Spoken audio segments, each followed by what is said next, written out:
Change, it's inevitable, no matter how hard you try to stop it. But it does get exciting, especially when trade deadline comes around, when I had one sleepless night, staying up till the wee hours of the morning, glued to my computer, trying to figure out what would happen next, when Tracy McGrady finally got his moment to play in New York City, and that he did, and Antoine Jameson would go all the way to the Cleveland Cavaliers just to prove to LeBron James that they are serious about winning a championship this year. But the Raptors on trade deadline day did just about nothing. It was all quiet in Raptorland just because of the overall effect that went on this past summer. All the Toronto Raptors wanted to do for the last push to the playoffs was keep that cohesive unit together.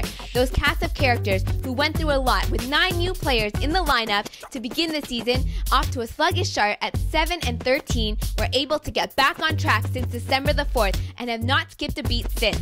Well, at least until yesterday. After the All-Star break, which felt like forever, the Toronto Raptors came out sluggish. The first game after the break is always the toughest to play physically on your body. Just ask the Memphis Grizzlies, who struggled the night before and lost and were itching for a victory. I always used to believe that the first game back from the All-Star break dictates the way the Toronto Raptors will play in the second half of the season, ultimately to the playoff push.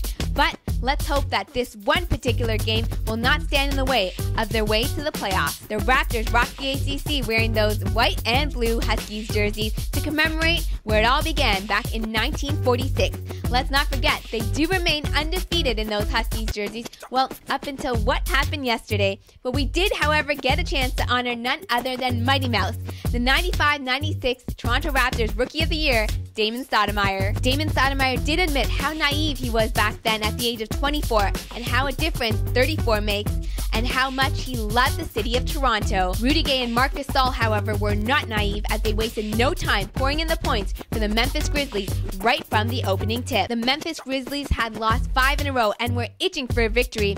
Rudy Gay, before heading to the bench, pounded words of wisdom to the big man Marc Gasol, as it seemed to work wonders in the victory for them. My main man, Amir Johnson, did not skip a beat from the All-Star break, hopped off the bench and scored some energy buckets in dire times of need. Hedo Turkoglu came full circle, struggling mightily as a Husky. To quote Yui, he had one great hockey stat line with 1 point and 2 assists. As if my blood was not boiling enough, I was clutching my fist, cheesed off at the way Antoine Wright had taken an elbow to the head from Rudy Gay, which required him to get 3 stitches. Rudy Gay, seconds before Antoine Wright was about to inbound the ball late in the third quarter, came up to apologize to him after what he had done.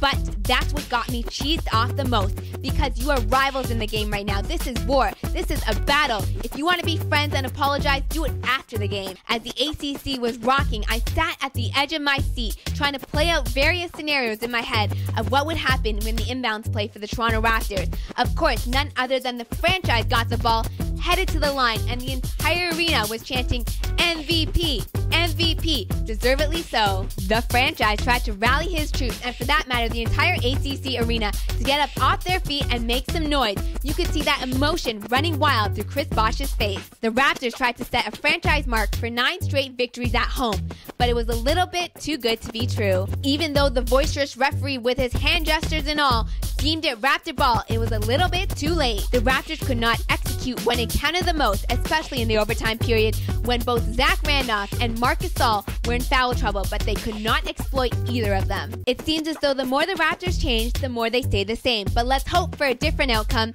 tonight when they play the New Jersey Nets in the Swamplands.